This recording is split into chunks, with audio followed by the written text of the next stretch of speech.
Hello and welcome to our quarter season ranking for the 2025 F1 drivers. We are going to go along all the drivers here and rank them 1 to 10, basically to find out who we think has been the best driver so far this season.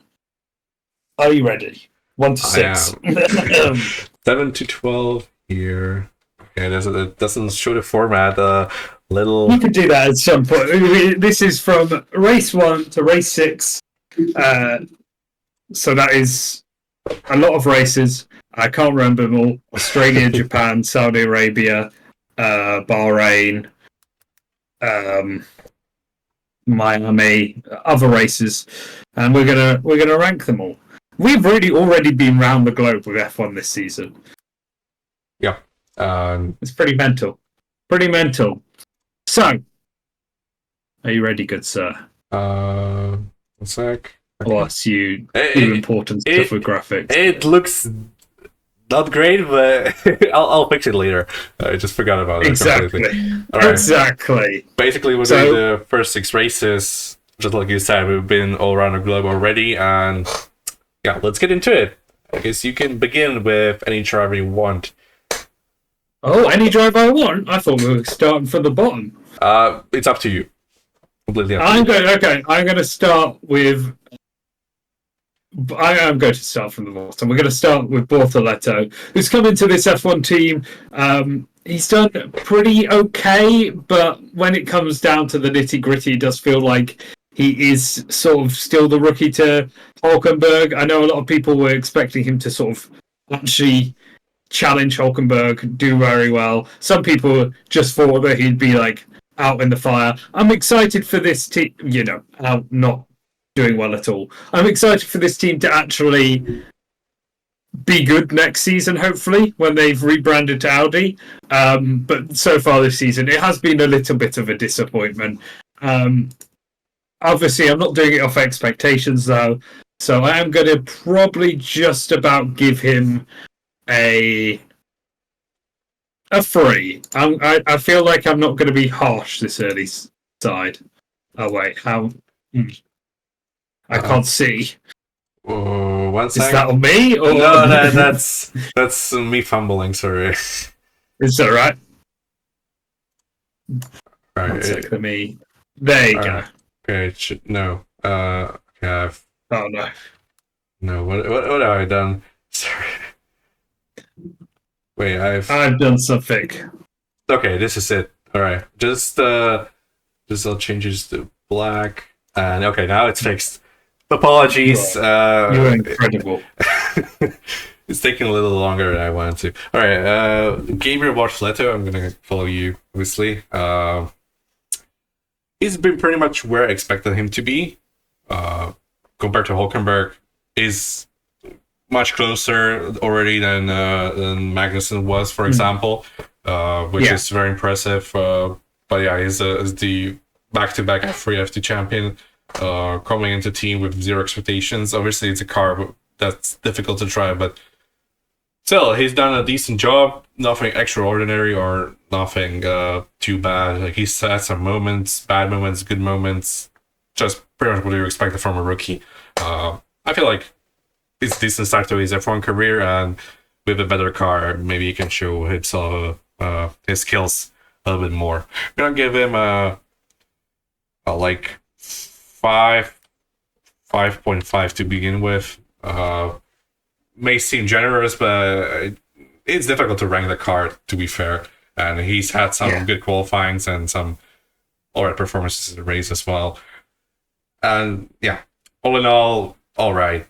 Just like about average. 5 is average, so I said 5.5 is like a little bit above average. Fair enough. For the next pick, it is worth saying Hülkenberg has already got this team points. I do think maybe the start of the season has been a little bit disappointing for him.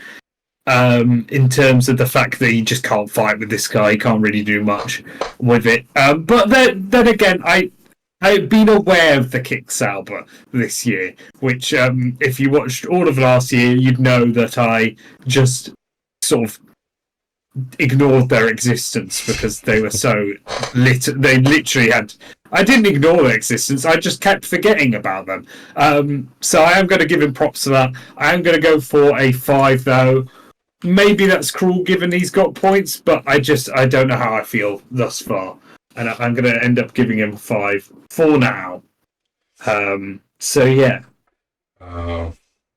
Yeah, this is pretty much what I expected going to the season. Has been so impressive in Haas. That was actually competitive at times. I don't feel like he's been driving any worse this season compared to the last one. It's just that he's in a much slower car, and it's very difficult to show anything. Pretty much, like he's had some good qualifyings. Scored points, like you said, more points than the entire Sauber team in the last season. Maybe it was a worse car last season, but it wasn't by much. Like, they had a decent car at the start of the season in 2024. This time, the Sauber is convincingly, at best, the 9th quickest car on any given race weekend. So, him having good qualifying like Q2s, I don't feel like he got a Q3, but if he did, good job. But Q2s and points already pretty much what you would expect from Hülkenberg. I think he did a solid job. I cannot give him anything more than 6.5, but it's difficult to rank because that car is nowhere. Pretty much what I did with Valtteri last season as well, but he's been destroying the show. Can't say the same about Hülkenberg compared to Bortoleto. So yeah, I just rank both drivers more than Valtteri and Joe. That's fair. So, yeah, no, I think you're right. I think you make a good point, and maybe I've been a bit cruel to them when it comes down to it. All right, heading on to Jack Doohan now. Jack Doohan has unfortunately not left the sport, it should be said, but he has been replaced by Colapinto going into the Imola Grand Prix, which is sad. It's sad to see him go because he's such an, he brought something to the grid. Again, nothing will ever make me hate him after the Japan DRS incident. I just found that incredibly funny.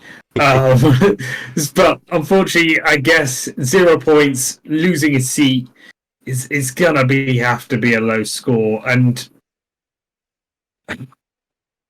I feel cruel doing it to him, but it's probably gonna have to be a two, which I know isn't the lowest score I could give him. But wait, do we count zeros on this? I can't remember from last year. Zeros? Yeah, I don't think we do zeros, do we? So I think that.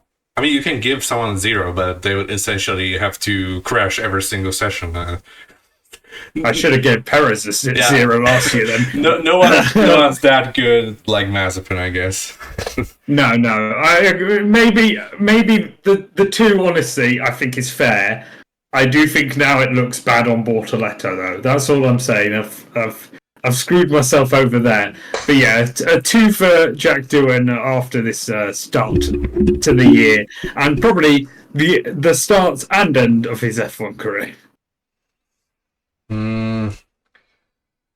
This Jack Doohan's 6 races in Formula 1, he was pretty much same as Bortoleto, what I would expect from him, maybe even more. I genuinely didn't think that he would survive the first couple of races with the pressure from everywhere, like from the media, from the team, and all those thoughts that he's getting replaced if he crashes once more. Like it must have been immensely difficult for him to perform under these conditions, especially as a rookie. But also, on the other hand, he set some mileage in Formula 1 as well before that, done some FP1s and so on. He's had some preparation, but definitely very difficult circumstances. And considering he was relatively quick, like he was close to Gasly on some in some situations, not consistently, and the crashes were also there. Some were his fault, like the one in Japan that you mentioned. but that was mostly that's most more funny than than like disappointing. Just like you said, there's also the crash in Australia that was, I think, more aquaplaning. There's also the incident in Miami. I think it was with Lawson.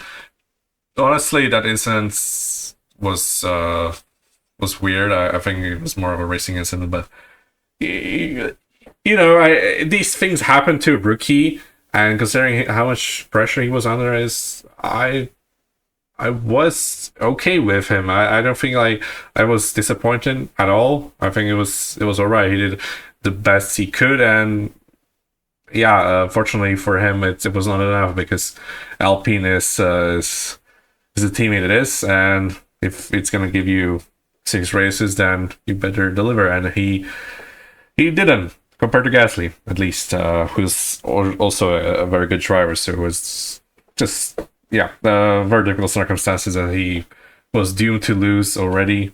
I wouldn't say losing his seat would lower him ranking. I'm judging it purely on the qualities he's showed, and yeah, pretty much maybe a little below average, but it's difficult to rank, right? It's all circumstances, but yeah, I'm gonna give him a 4.5. I cannot give him close ranking to Bortoleto because I rank Hulkenberg higher than Gasly, and Bortoleto has been closer to Hulkenberg, so I gotta have that in my mind as well. Fair enough, fair enough. Once again, we are saying that I'm a cruel man and you are not. Next up is Pierre Gasly. I don't think he's doing incredibly well this season. Bit disappointed with him overall, especially because he's now leading the team. But let's be honest, that's mainly down to the car. He's had a couple of 11th places. I might be tripping there. He did have a very good China before getting disqualified, and he's unfortunately had some bad luck as well, which means that I'm not going to rate him too lowly. I am going to still rate him a 3 though. Wow, that's harsh. Like, I've already. Points. He has no points. He has does he not have points? He scored in Bahrain, right? He was overtaken by Verstappen. I thought that wait, no, it's the Aston Martins with no points. My bad. Wait, no, the Aston Martins had points. Which is the team with no points? Sorry, no. I swear it's Alpine. Alonso, Doohan, Bortoleto, and Lawson got the points in Miami. So those 3, just those 3. Oh yeah, he does have points. You know what? Then I have to change my mind. Give him a 5. My bad, Gasly. My bad. Okay, that's more reasonable. Because I was like, what, 3? Like, I think I can honestly say I thought the Alpines didn't have points. Yeah, Alpine's had points mostly thanks to Gasly, who's been driving pretty much where he left off last year, just with a much slower car. At times, it was decent. Like in Bahrain, it looked like the end of last season Gasly, but I feel like he's just not given a car consistently enough to show that. His beaten Doohan. That's all he needed to do, pretty much. Considering everything, he outqualified him pretty much every time except Miami. It was like Doohan's last race in F1, he outqualified Gasly, was dropped afterwards. kind of harsh, but I feel like Gasly's done a decent job. It's not like he did anything like exceptionally well, but he's done all right. He's done okay job. Very similar to Hulkenberg. I'm gonna give him the same ranking as Hulkenberg. I don't think those two have done anything like. 6.5 seems so reasonable for both of them. It is very reasonable. You are right. I've rated them both too low.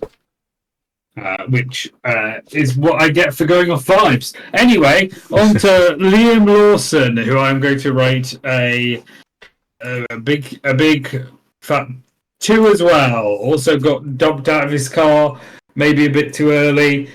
Hasn't really looked very quick in this car either, the Racing Bulls. I think Kajar is looking better than him. But, you know, he was probably put in that position too early. And yeah, it's disappointing. It's disappointing to see, but hopefully he'll be able to bring his way back into it. Yeah, it doesn't look good for Liam. His Red Bull stint of 2 races. It was a very harsh decision to drop him, but also on the other hand, like, yeah, the start of the season. I mean, yeah, I get it. Like, he was so far off Max that it was like, yeah, Max was on the podium while Liam was down on the bottom of the grid. It was such a huge gap. But yeah, very, very harsh swap just after 2 races. It was didn't give him time. Didn't give him time to prove himself, but also he didn't show any glimpses of potential in there for him to be driving the Red Bull well. And after being dropped, he's been outpaced by HR pretty much every single time he's been in the car. Like, it looks like it may very well be his last season of F1, unless he changes something rapidly, because HR is not losing his seat if he drives this well in his rookie season, where Lawson is...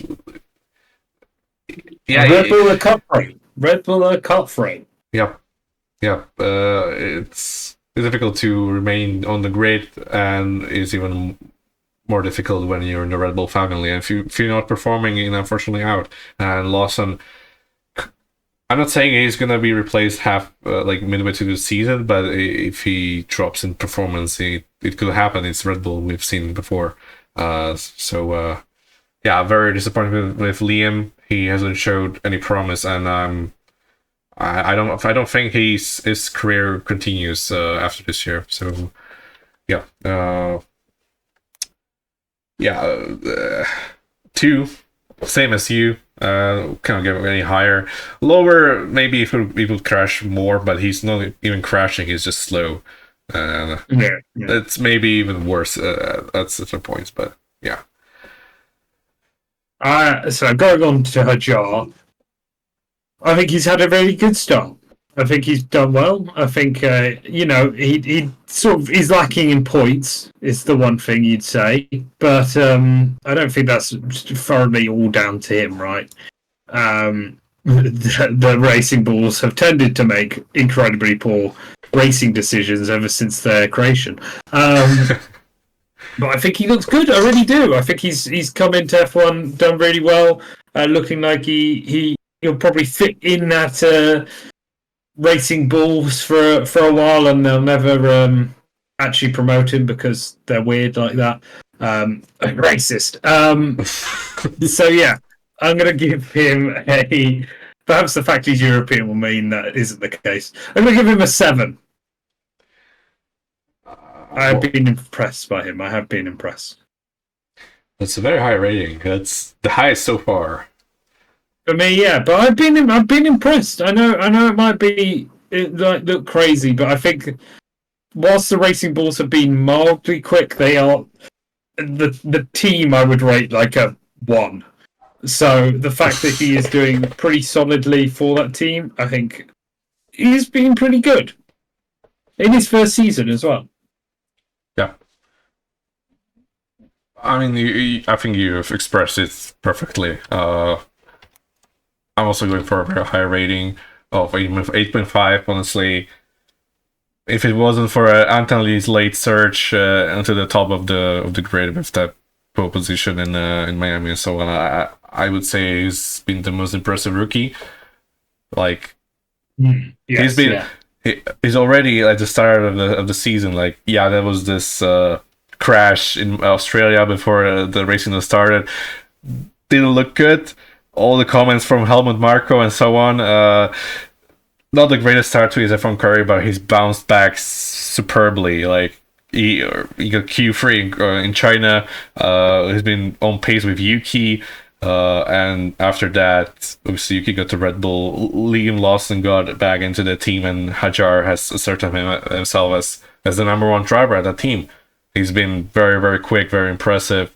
Just can't say he's underperforming in any metric. Pretty much, I would give him a higher rating if it wasn't for the fact that it's against Liam Lawson right now, and Yuki. I mean, 2 races is such a small sample size to judge him against Yuki.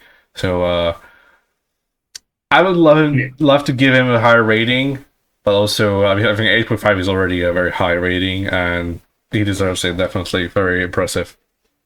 Yeah, exactly. I think we both agree there. Okay, now on to probably the most controversial one of my picks. I'm going to give Fernando Alonso a big 1.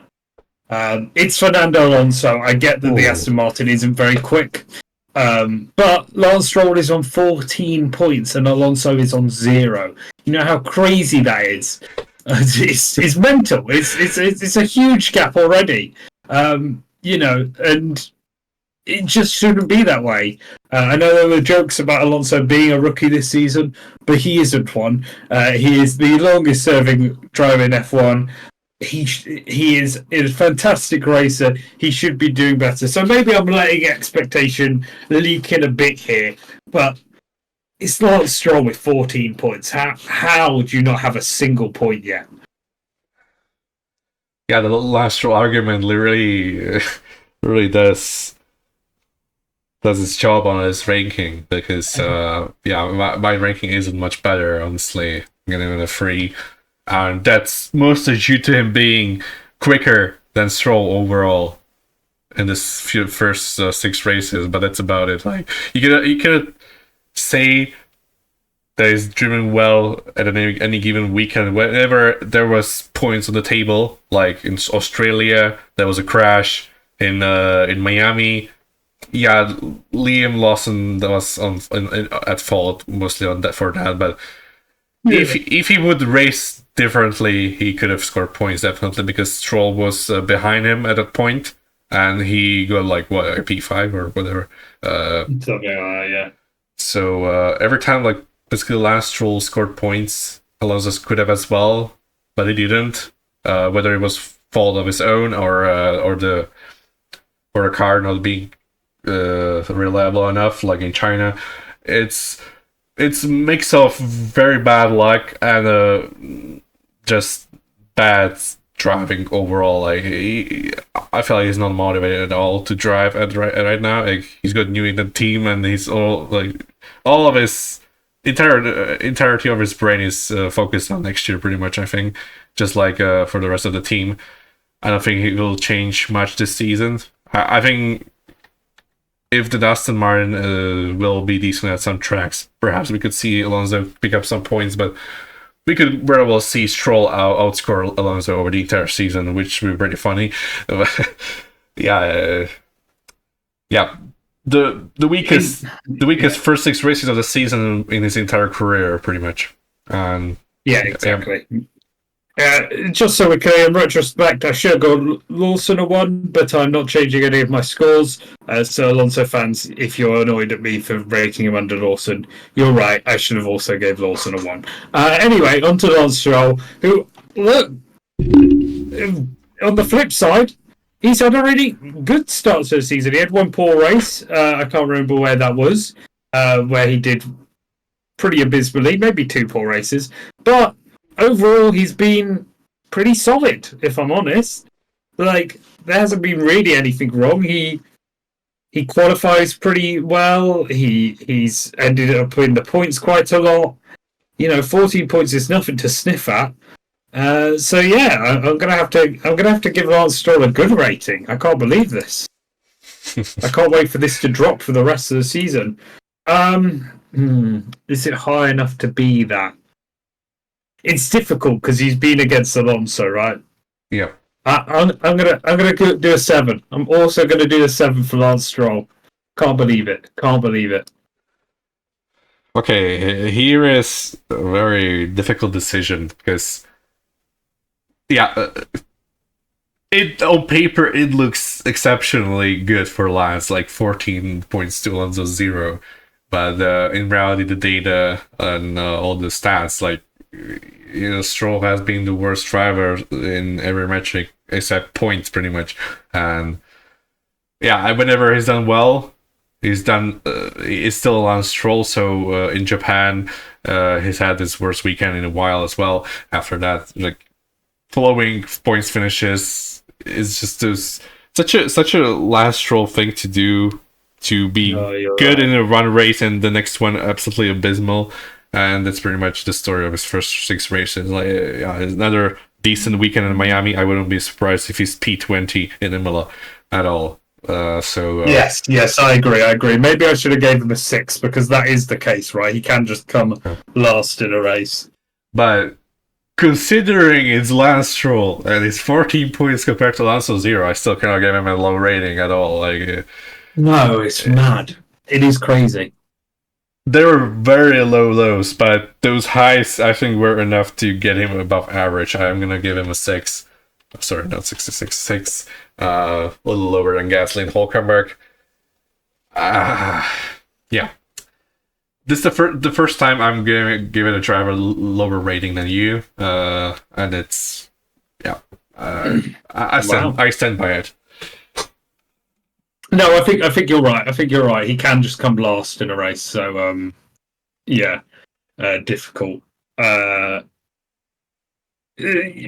I probably should have gave him a 6. Honestly, I'd change all my scores if I could, but I can't, because I've decided that this is my new way of doing this.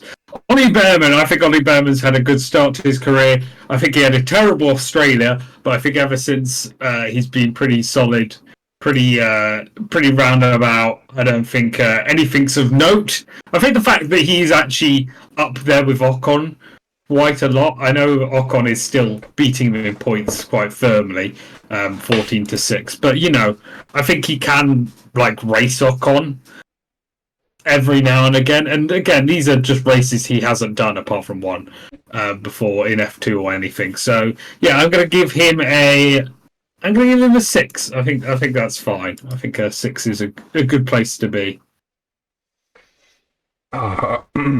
Ollie, what a weird start to his first full season. Is how what it reminds me a lot about it reminds me a lot of Lance Stroll from the perspective of inconsistency, because it's even more of a roulette than him, because it's almost like every session. Like, he can qualify P20 and randomly gets a P10 in the race. Like, he either has a bad race and a good qualifying, or the opposite. He's there and suddenly he isn't, and then it's there and then he isn't again. And it's such a weird thing to look at. Like, I could see Behrman randomly getting P8 or even P20. I wouldn't be surprised, because it's such a up and down season so far for him. And yeah, it's difficult to judge. I'm gonna go above average because I feel like his highs have been higher than lows.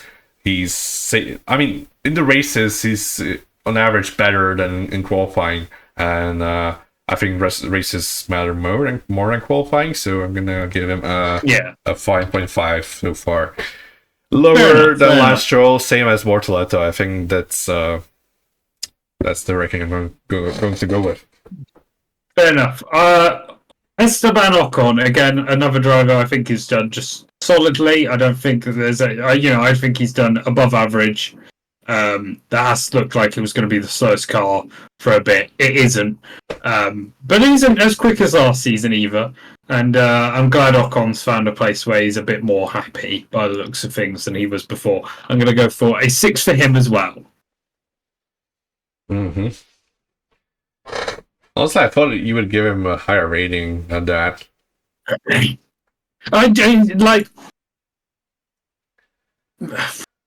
no, I think obviously he has outperformed Ollie. in the same machinery. But it's worth noting that it is Ollie's first year in that machinery, and I don't want to overdo it, right? I don't think it's a 7, so I'm not going to put it up there. I don't do 0.5s as I've always never done 0.5s. So yeah, it's going to have to just be a 6. Okay, Esteban, I really like how he's doing in Haas compared to Alpine, like from a human perspective. Like he seems much more happy at that team, much more relaxed, and just generally satisfied with where he is, and like he's doing a good job. He's top 10 in the driver standings in a Haas. He's doing well. He's scoring points, qualifying on average better than Oli, and yeah, a solid job, honestly. Just with Gasly and Hulkenberg, I would give all three the same rating because they have been very similar to me, all of them. Maybe Ocon deserves a 7. Now that I think about it, I'm gonna change it a little bit, just because he's in a better car. It's very bad argument, and the argument that I'm really against normally, but in this case, I feel like Ocon has showed more thanks to the car has been given that he can deliver more, and he has. Maybe if the roles were reversed, then either of those 3 drivers could have been given the higher rating. But thanks to Haas being the strongest out of the 3, Ocon is going to give us 7. Fair enough. I like that. Okay, on to Carlos Sainz. Carlos Sainz has obviously gone into a new team. Everyone thought he was going to just absolutely destroy Albon. Not everyone. For example, me, I didn't think he was going to destroy Albon. But I definitely thought it might be a bit closer than it has been. He is getting used to the car, though, as of late. He is definitely getting quicker. That's why it feels like the Lawson and the doing stuff is like a bit of bull crap. Because, when you see Sainz taking a while to get used to a new car, it's just difficult. He is still slower than Albon, though, and I do think he has been below his actual ability, so I'm going to end up giving him a 4. Okay, maybe it should be lower, to be honest, but I don't feel like giving him a 3. I'm giving it a 5 solely on in order for him to be above Doohan. Because I couldn't even give him a lower rating than Jack Doohan, because that would be ridiculous. But also not good of a start. He whenever he had pace, but basically his first 6 races can be split into two races of 3. If that makes sense. 2 groups of 3 races, basically. The first 3, he was completely annihilated by Alex Albon. The second 3, he was much closer, beating him in qualifying and the race and so on. But also when he's had the pace, he hasn't maximized his results. Like in Bahrain, he was driving so aggressively and erratically that it cost him points. And in Miami, also similar thing. I feel like he could have finished right next to Albon if he managed his race better. Honestly, which is just how it is. Like he should have been up there. He outqualified Alex and finished like 4 positions behind him. That's not maximizing your car. I don't feel like there's not. This is the thing. I would give him a lower rating, but also do I want to give him a lower rating than Doohan? Is this warranted? Compared to Alex, like Doohan is compared to Gasly, maybe I should give him a 4, right? Because it's been really, really disappointing from Carlos. I'm sure he'll bounce back. Yeah. He's already showed his pace. He just needs to get it all together, and I think it will be much better in the next couple of races. Yeah, I agree. Right. Onwards and upwards. We are now going to the driver I think who's had a really good, really solid season, Alex Albon, I think has done just incredibly well. I don't think you can really say, that he's done poorly. He has a new teammate that is an established, race winner, a very very quick driver in science.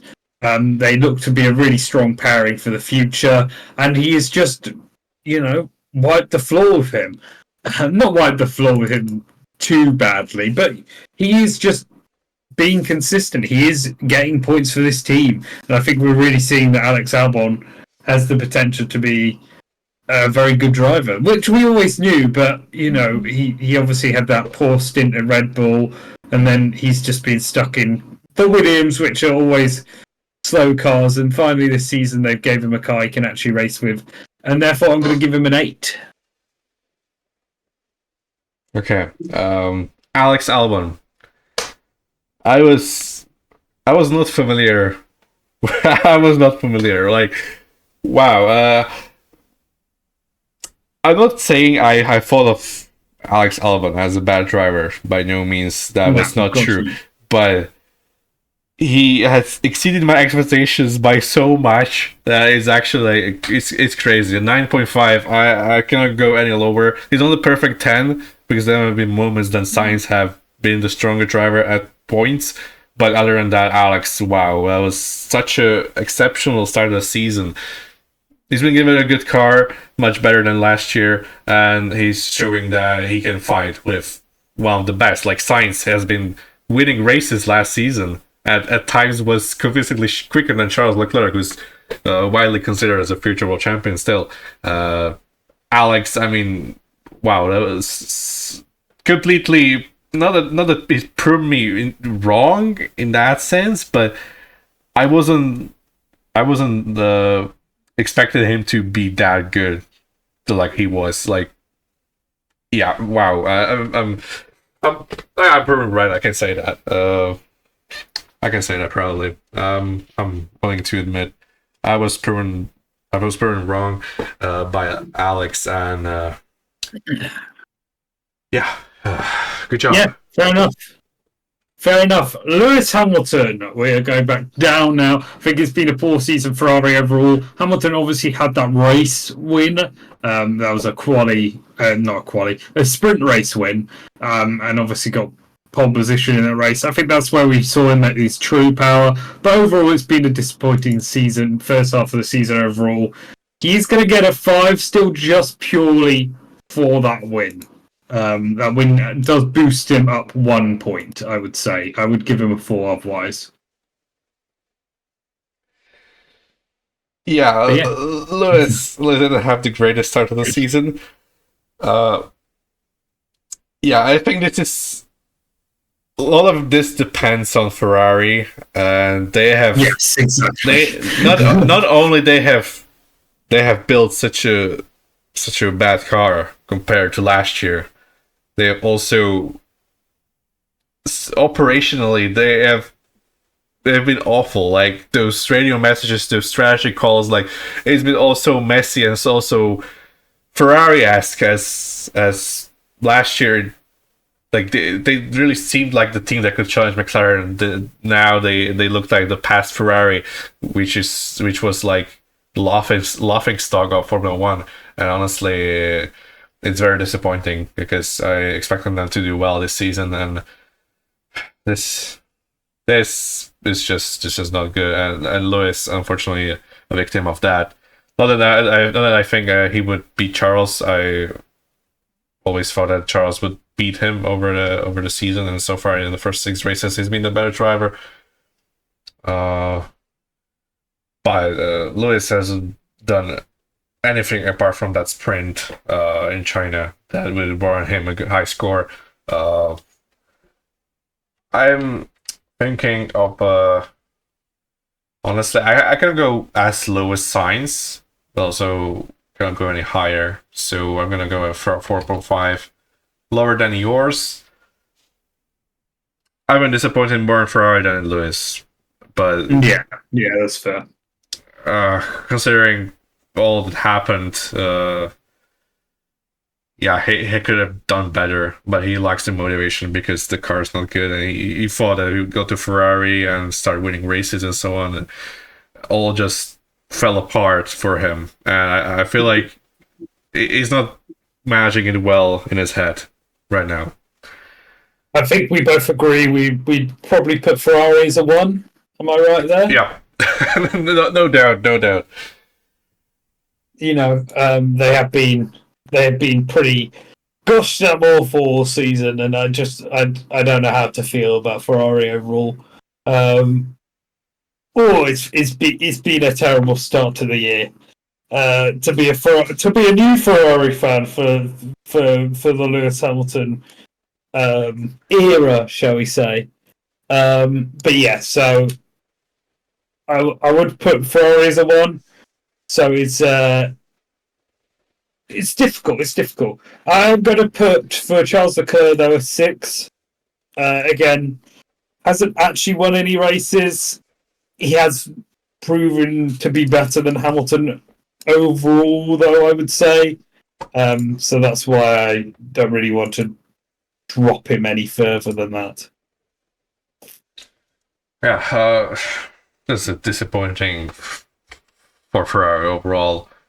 Given a Leclerc a 7.5, felt like the right rating. I feel like he deserves lower because he still showed some great performances, like in Saudi with the podium, so on. But he's also had really poor moments, like being destroyed by Hamilton in China, in the sprint especially, and then the crash in Miami. That was, yeah, it was difficult conditions, but he was the only one who crashed before the race. Yeah. So it was a sprint.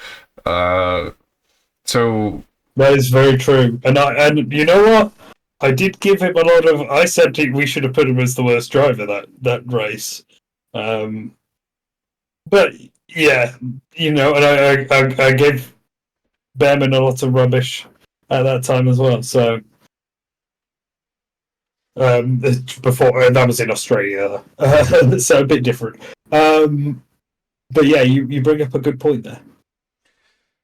yeah, so I'm gonna stick with 7.5. It's worth mentioning both of these should have more points than they do, right? Because they got all their China points taken off of them, but not their faults. So both of them should have more points. Yeah, true. Anyway, shall we head on to Tsunoda? Yep. Yuki Tsunoda is a difficult one, right? Yeah. Because if we're taking it off his races for Racing Bulls, then I'd say he was a good 7 or 8. He was qualifying really high, and it was only really Racing Bulls that stopped him from getting more points. Whereas at Red Bull, it has been difficult. He's at least showing up in the top 10, right? Putting some battle in, but overall he has become a bit invisible suddenly in races. A lot less being made of him now he is in the Red Bull, and it just proves how much harder the Red Bull is to drive than Racing Bulls. To be honest, I am still going to give him a decent score because I don't want to do him dirty. I do think, that start of the season, as much as he didn't get any points, none of it was his fault, right? Every time it was a bad strategic plan by Racing Bulls. So I'm going to give him a 6. Wow. I mean, yeah, his Racing Bull stint, his Racing Bulls this season. His Racing Bull stint was good. He had a very good race in both Australia and China, and the amazing sprint as well. Very unfortunate for him to be the victim of the strategy calls, as we've seen. Hajar is still one of them, but yeah, he beat Hajar. That was expected of him. He had a very decent stint, but then got promoted or demoted, whatever you call it, to Red Bull. Yeah, it's not ideal, but it's not as bad as it could be, right? Like with Liam, we saw him like more than a second off the pace. With Yuki, at times he can get a little close to Max. Not saying on pace, but sometimes it looks like Tsunoda is up there with Max, but then suddenly Max just drops another half a second. But he's getting there slowly. He's scoring a little points every now and then. Not Red Bull, which is better than what Liam did, and to be fair, what Checo did last season towards the end. So, keep it up, Yuki. Try and get better. Because I don't know what's gonna happen after his Red Bull stint. I don't know what future is out of him, and what will happen in his Red Bull stint going forward this season. But so far, it's at least showing some potential in there.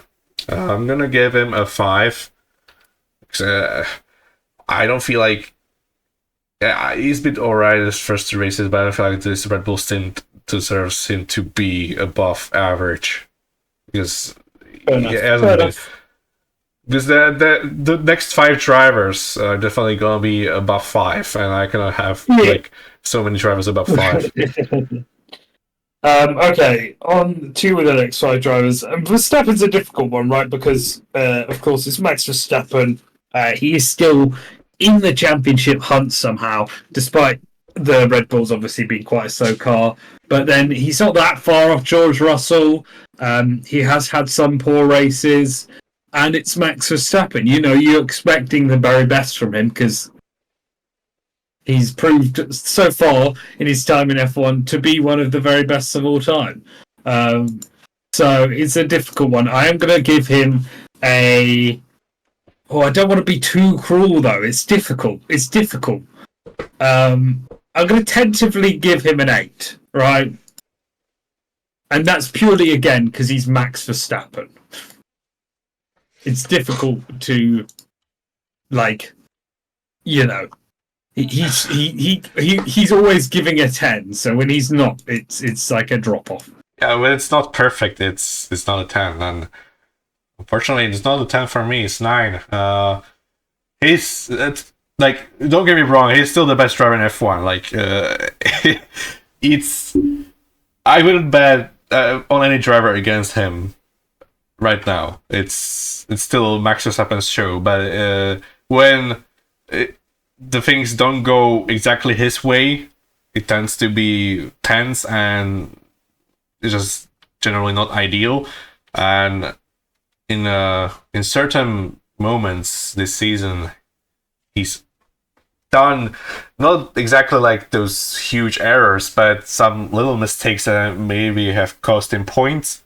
For example, like in Saudi Arabia, where he thought he could just go over the chicane and remain in the lead, got a 5-second penalty, and basically the mistake there was that he lost the lead at the start.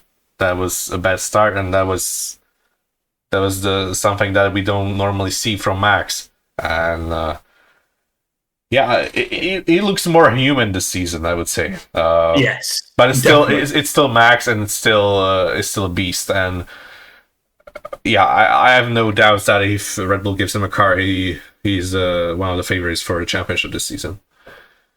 The issue with Max is we just don't know if the car was super powered those last few seasons, and he was just, normal, and not, he was just not putting his all in, or if he was like, and I should say again, one of the best drivers, or if this season the car's just bang average. And then you can't tell with the teammates either, because like Perez was really slow last year, Max was. It's just incredibly difficult to like understand what's happening at Red Bull. Anyway, Antonelli's done really well as a rookie. Just solid performances thus far, right? He hasn't actually put a like major foot wrong. I don't think, he's taking him some time to get used to the car, but that's understandable. He's in one of the quickest cars in the grid, and and he's like 18, isn't he? Yeah. So he's done solidly. I ain't gonna give him too high of a score though. I am still gonna give him a 7, I think. He's currently in P6 in the championship though, and obviously that pole was incredible.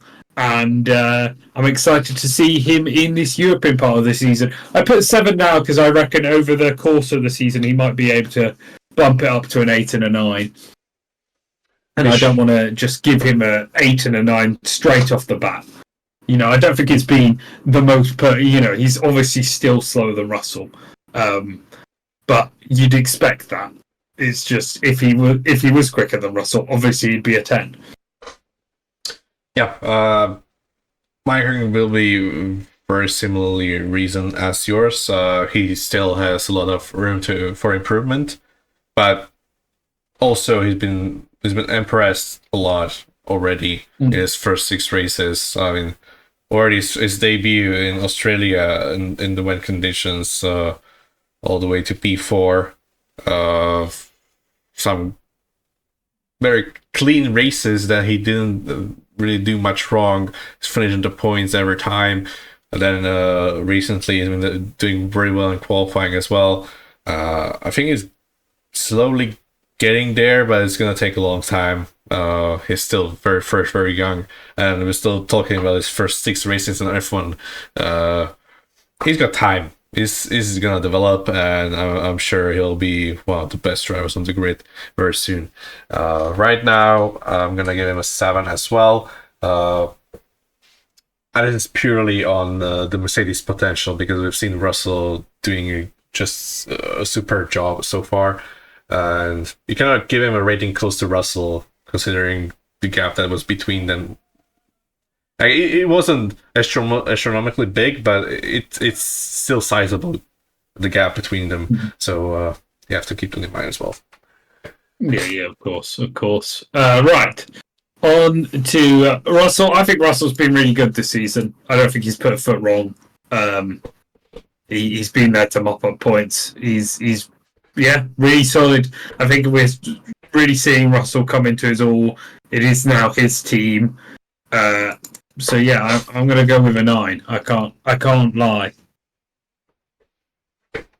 Yeah. Again, Max has beat. I feel like I'll get hate from Max fans. Max has been incredible, right? It's just Max is always incredible, and always I expect him to always get more points than Russell. For the gap to be 6 points difference, I think Russell's doing a really good job. Yep, it has to be said. I believe the Red Bull has been the quicker driver overall. Quicker car overall than the Mercedes. The first 6 races when it goes to qualifying and the race. And yeah, those 2 drivers, George and Max, have been very impressive. Both of them, just maximizing the car on most weekends. Can't really separate them by much. I feel like both maybe could deserve a 9.5, but I feel like 9.5 is like as close to perfection as it can get without it being like to 10, right? Yeah. Because a 10 is Max Verstappen level dominant in 2023 when he's like won 10 races in a row. That's a 10, but yeah, a 9 is still a super high rating. Like you've given a 9 to only 1 driver so far, for example, and I only have 4 drivers above 8, so I guess it's fitting this we have those drivers at the top. And honestly, yeah, George Russell and Max Verstappen, both of them 9. I think that's a very good rating for them. Fair enough. Going into Norris, I'm gonna be cruel here. I think Norris should be doing better than he is. I think he's done poorly, and I think that's why I'm going to put him below average. I'm going to put him on a 4. I think he should be going into this fight being favourite. The fact he's now 16 points behind Piastri already is pretty poor. He just needs to bring the fight. He keeps messing up qualifiers. He keeps having to come back in the race. It's been bad. It's been bad. I'm not going to sugarcoat it. He's got the quickest car. He needs to be the quickest driver now. Else he's just never going to win a championship. Piastri is fully coming into it now, and he needs to start stamping his authority down. Yeah, unfortunately, you're right. It's not looking good for Lando. I've put some hope in him for Imola. I believe he can bounce back, but it's it was obviously I don't think I can be 100% like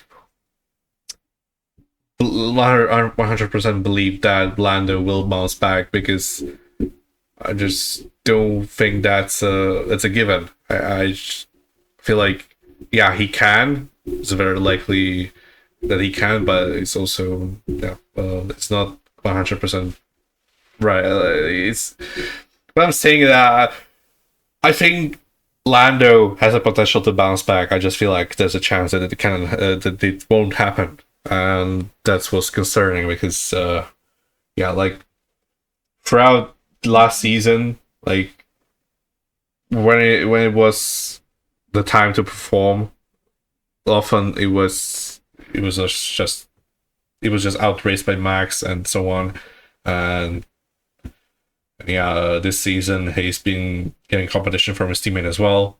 Like 16 points is a lot, considering Piastri at the P9 in the opening race. Well, both of them have made the same mistake, but Piastri was the one stuck in the grass. That has to be mentioned. The Piastri's mistake in Australia was big, but Lando made the same mistake. It's just that he didn't slide towards the grass enough. Basically, whenever Piastri has had its lows, Norris has them as well, and that's the problem. Like he couldn't bounce on them, basically, apart from being lucky. Like, I would say Australia is entirely luck. Like, it was a very good performance to win the opening race in those conditions with Max right behind you. But yeah, apart from that, we saw him win Miami Sprint. That's a safety car. Like, without it, he finishes maybe P3 at best. So it's looking good. I'm gonna give it a 5, same as Tsunoda. Just fair enough. Not good. It's difficult to really give him a low rating, considering he's still won a race. He's still second, he's still like driving at a top level. It's just that his teammate has been so much more impressive, then it's very difficult to give Lando any higher of a score. Yeah, no, you're right. Oh God. Ska.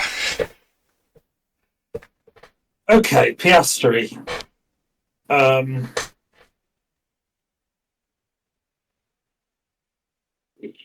It's I don't want to give him a 10. So it's going to end up being a 9. The reason being, I don't think he's had the perfect 6 races. I think he's done very well. I think the fact that he's leading by 16 points to his teammate is incredible. The fact he's 32 ahead of Max, again, pretty incredible. That's a whole race he's ahead of Max. The reason I don't want to give him perfect is because I think going into this European leg, his objective should be to win or come second in every race. And I think that Australia definitely is affecting probably the final score for me. But I do think that now he's going to fully just go into it, and he's going to do well. He's going to do well. Yeah, same rating for me. Honestly, same rating for Russell and Verstappen as well. I think those 3 drivers have been very impressive altogether. All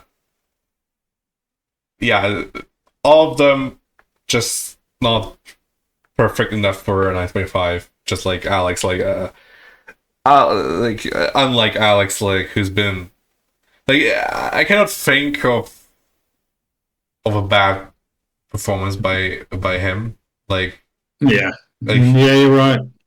like even whenever is far off Carlos, it's due to circumstances. Like yeah, he was unlucky in Bahrain. It was the lap deleted from Hulkenberg that he should have been in Q2, maybe even Q3, considering that car space. And that was the race that Sainz should have finished in points, but they didn't because he drove like he did. And that's like the only race that I remember Alex being like far off his teammate, and it's due to circumstances. So that's the 0.5 for Alex, and after that, I think he deserves to be the highest ranked driver out of any here. Like Max hasn't been at this top level. He's still elite, but I feel like he's closer to a 9 than to 9.5. Maybe like a 9.2 if it was like really deep decimals. Yeah, fair enough. And those are our rankings thus far. I think we'll get a big change come the next 6 races. I'm definitely going to be a bit more maybe nice to some drivers. I've done some drivers dirty, as you say. I think Alex definitely deserves probably to be the best driver. So giving him an 8, pretty low. But yes, I'm excited for this next 6 races, especially as we go into Europe. We've got some of my favourite races coming up, like Canada, like other races. I can't remember what the next 6 are. I can't lie. We've got Italy, Monaco, Spain, Canada, and Austria. Yeah, it's and Great Britain. Yay! Very familiar tracks, so I'm gonna be on one of them as well. I'm gonna. I'm going to the Red Bull Ring in Austria. Oh, incredible! I was going to say, I think the first 3 races can be a bit disappointing, but the ones after that, Canada, Austria, Great Britain, some of my favourite races there are. True. Yes, Imola, Monaco, and Spain. We may see the most boring triple header in Formula 1 history, but hopefully not. We'll see. All the upgrades coming in, all the unpredictability. We'll see. Going forward, what the next 6 races will bring us. Obviously, we say goodbye to Jack Doohan, who's being replaced by Colapinto. So Jack's rating will stay there, but only as informative, because Colapinto is going to take over for the remaining 18. Well, maybe not 18, because we don't know if he's going to remain after this 5 races contract, but who knows with Alpine. We'll see after race 12 how things stand. So thank you everyone who's been watching and listening to this video. It's been a lot of fun, and we'll see you for the reaction to the Imola Grand Prix, and then afterwards the prediction for the Monaco Grand Prix. So see you there, and peace.